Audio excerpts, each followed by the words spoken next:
Contoh soal pertama.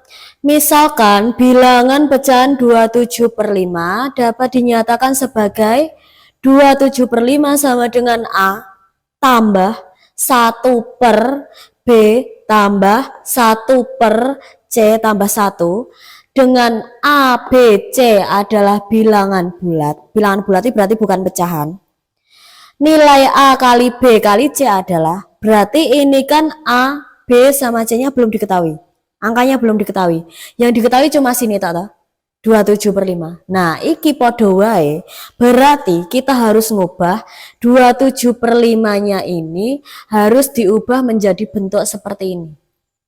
Jadi sama saja diubah ke bentuk pecahan campuran.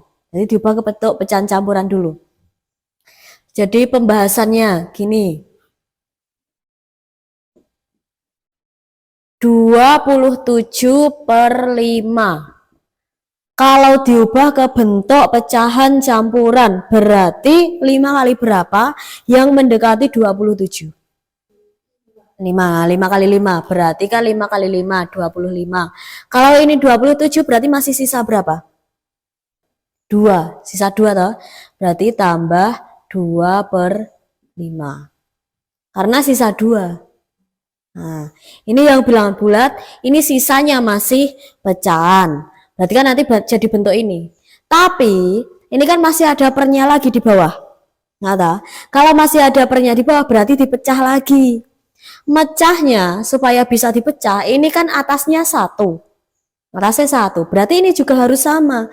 2-nya ini dijadikan 1. Berarti 2 dibagi berapa, yang hasilnya 1. Nah, bagi 2, berarti sama-sama bagi 2. Atas sama bawah sama-sama bagi 2. Wes. Terus, berarti bawahnya 5-nya tetap ditambah 2 bagi 2 berapa tadi?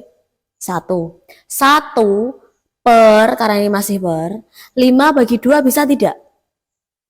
Kalau tidak bisa, berarti tetap dijadikan pecahan. Tetap ditulis 5 bagi 2. Ini tetap tulis gitu dulu. Nah, ini, yang ini, nanti kan diubah jadi ini. Ya kan? Nah, cara ngubahnya, ini kan yang pembilang masih lebih besar daripada yang penyebut. Ya kan? Kalau pembilang itu lebih besar dari penyebut, berarti kan harus diubah jadi pecahan campuran. Nah, berarti kita ubah jadi pecahan campuran. 5-nya tetap dulu, karena itu bilangan bulat yang sebagai A. Berarti otomatis A-nya kan udah ketemu 5 toh. Tinggal kita cari B sama C-nya. 1-nya sudah sama. Nah, saya tinggal mengubah yang 5/2. 5/2-nya diubah jadi seperti ini. Nah, sama seperti konsep yang ini tadi. Diubah ke bentuk pecahan campuran. 2 dikali berapa yang paling mendekati 5 hasilnya. Nah, 2 kali 2 berapa? 4 kan? Berarti kalau ini 5 masih sisa berapa? 1. Berarti 2 kali 2, sisanya tadi 1. Penyebutnya tetap 2. Ya kan? Nah, berarti ini kan sudah sama. Nah, ini sudah sama. Berarti sudah langsung ketemu. A-nya berarti ketemu berapa?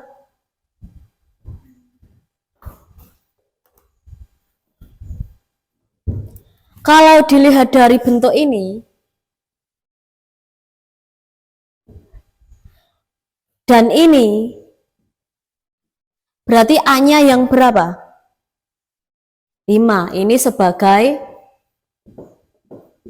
A. Berarti 2-nya yang ini sebagai B. Terus 2-nya ini yang sebagai C tambah 1. Masih C tambah 1. Berarti C-nya itu kan belum ketemu. Ya kan? A-nya sudah ketemu 5. B-nya sudah ketemu 2. C tambah 1-nya sama dengan 2. Kalau C tambah 1 sama dengan 2, C-nya itu berapa? Berapa ditambah 1 yang hasilnya 2? 1. Ya, berarti C-nya sama dengan 1. Wes. Udah ketemu A, B, C. Berarti tinggal hasil akhirnya yang diminta mencari itu A kali B kali C. A-nya 5, B-nya 2, C-nya 1. Berarti 5 kali 2 kali 1 berapa? Berarti jawabannya 10. Soal kedua. 5 data bilangan asli itu lebih dari 0, tidak lebih dari 10, mempunyai modus 5. Jadi 5 data bilangan asli tidak lebih dari 10, maksudnya bilangan aslinya itu tidak lebih dari 10. Jadi tidak mungkin datanya itu angka 11, 12 dan seterusnya. Jadi cuma angka 1 sampai 10. Mempunyai modus 5. Modus itu kan nilai yang paling tinggi, angka yang paling tinggi, angka terbesarnya. Angka terbesarnya angka yang paling sering muncul. Jadi kemungkinan bisa lebih dari 5 angkanya, tapi yang paling sering muncul itu angka 5. Itu modus. Mempunyai modus 5 dan rata-rata 6. Rata-rata kan jumlah semua data dibagi banyak data, itu kan rata-rata. Nilai rata-ratanya 6.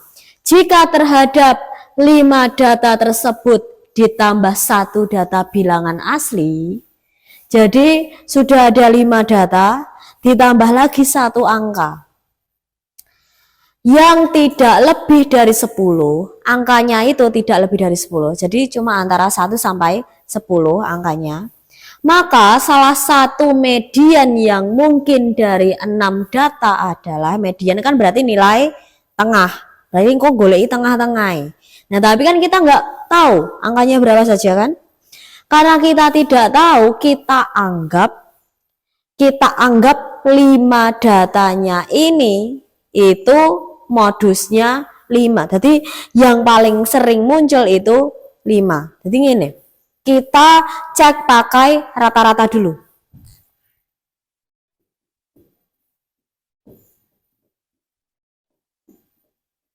Rata-rata kan kalau disimbolkan itu X bar. Ini macamnya X bar. Rata-rata itu rumusnya jumlah semua data dibagi banyaknya data, ya kan? Nah, terus jumlah semua data, berarti 5 data tadi dijumlah semua. Tapi kan kita belum tahu datanya berapa saja, ya kan? Berarti kita anggap 5 data itu masih dalam bentuk X. Jadi X1 tambah X2 tambah X3 tambah X4 tambah X5. 5 data. Dibagi, berarti banyaknya data ini ada berapa? 5. Rata-ratanya berapa? Nggak soal. Rata-ratanya berapa yang disoal? 6. Berarti rata-ratanya ini 6. Gini berarti ditulis 6. Dah. Terus supaya ini tidak pecahan, supaya bisa diketahui jumlah datanya ini berapa masing-masing, ini dikali. 6 kali 5 berapa? 30. Berarti 30 itu sama dengan jumlah dari 5 data. Terus sekarang kita perkirakan saja. Karena itu modusnya 5, berarti kan yang paling sering muncul itu angka 5. Kita anggap saja X-nya ini itu angka 5, dianggap angka 5.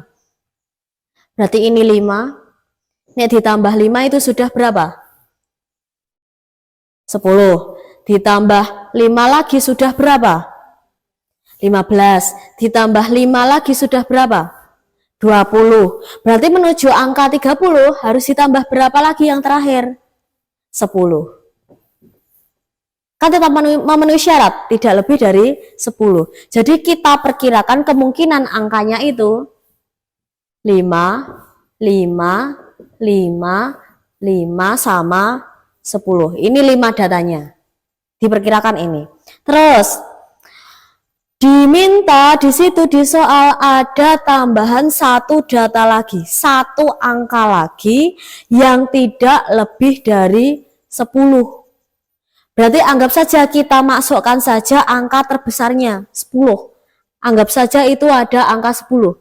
Misal, kalau itu datanya dimasukkan karena ini datanya diurutkan ya. Datanya misal diletakkan di sebelum angka 10. 5, 5, 5, 5, 10, 10. Misal ini. Kalau kita cari median dari 6 data, ini kan ada 6 data. Kita cari tengah-tengahnya, ya kan? Kita cari tengah-tengahnya. Dicoret-coret dulu biar gampang. Biar ketahuan tengah-tengahnya mana. Jadi tengah-tengahnya berapa? 5 sama 5. Ada 2 angka.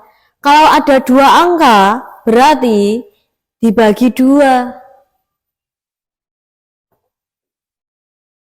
Berarti 5 tambah 5 dibagi 2. Berapa? 5. Ini kemungkinan pertama.